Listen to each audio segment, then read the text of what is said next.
The rain was falling hard on the streets of Columbus, Ohio, the night Claire Whitfield stood outside the home she had lived in for 7 years, holding a single suitcase, and listened to the door lock behind her for the last time.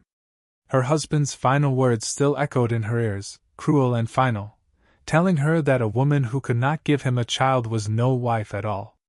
She stood there in the cold, soaked to the bone, wondering how a marriage built on love could end with her standing on a sidewalk like a stranger.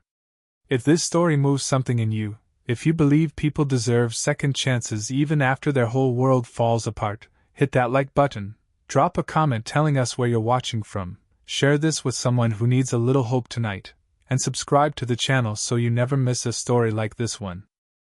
Claire was 32 years old, a kind and gentle woman who had spent years quietly grieving a diagnosis no one else knew about. She had tried everything, every doctor, every treatment, every prayer whispered alone in the bathroom with the water running so her husband wouldn't hear her cry. Robert had promised her, in the beginning, that it didn't matter, that he loved her for who she was. But promises made in comfortable years rarely survive hard ones, and slowly, his patience turned into resentment, his silence into cruelty, until the night he packed her belongings into a suitcase himself and told her to leave before his mother arrived for dinner. She had nowhere to go. Her own parents had passed years earlier, and her only sister lived across the country, barely able to help herself, let alone a sister in crisis.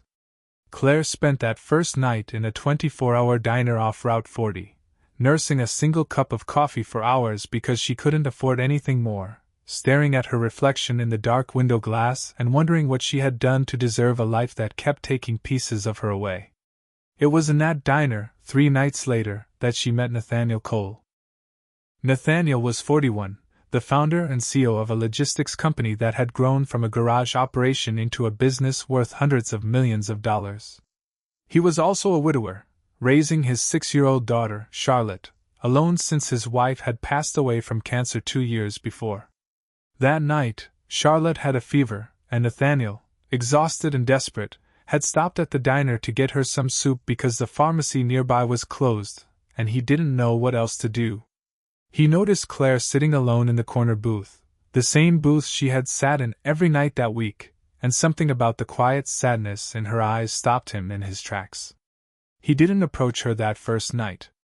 But the next evening, when he returned with Charlotte, still weak but recovering, he saw Claire again, and this time Charlotte, in the innocent way that only children have, walked right up to her and asked if she was sad.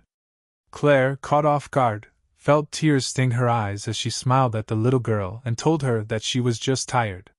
Charlotte, without hesitation, climbed into the seat across from her and started telling her all about her stuffed rabbit named Pepper, and for the first time in weeks, Claire laughed.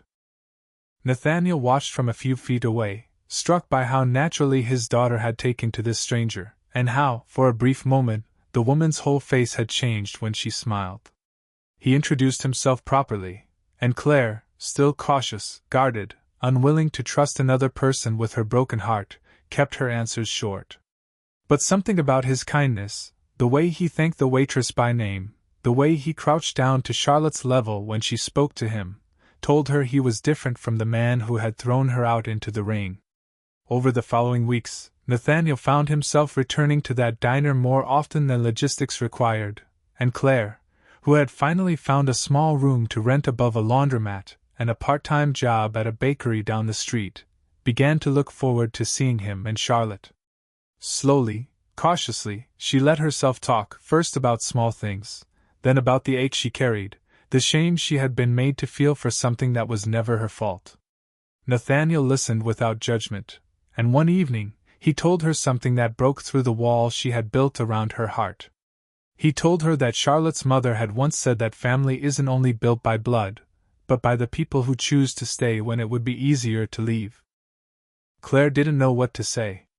She had spent months believing she was somehow less than whole, that her body's inability to carry a child had made her unworthy of love. Hearing this man, this successful, respected man who had every reason to want a picture-perfect family, speak to her with such gentleness cracked something open inside her that she thought had closed forever. It was on a quiet Sunday afternoon, months later, when Nathaniel finally asked her the question that would change everything. Charlotte was drawing pictures at the kitchen table of his home, a large, warm house that never quite felt complete despite its size, and Nathaniel sat across from Claire on the porch, watching the autumn leaves fall across the yard. He told her that Charlotte had asked him just that morning if Claire could stay with them always, not just for dinner, not just for visits, but always. He admitted that he had been asking himself the same question for weeks.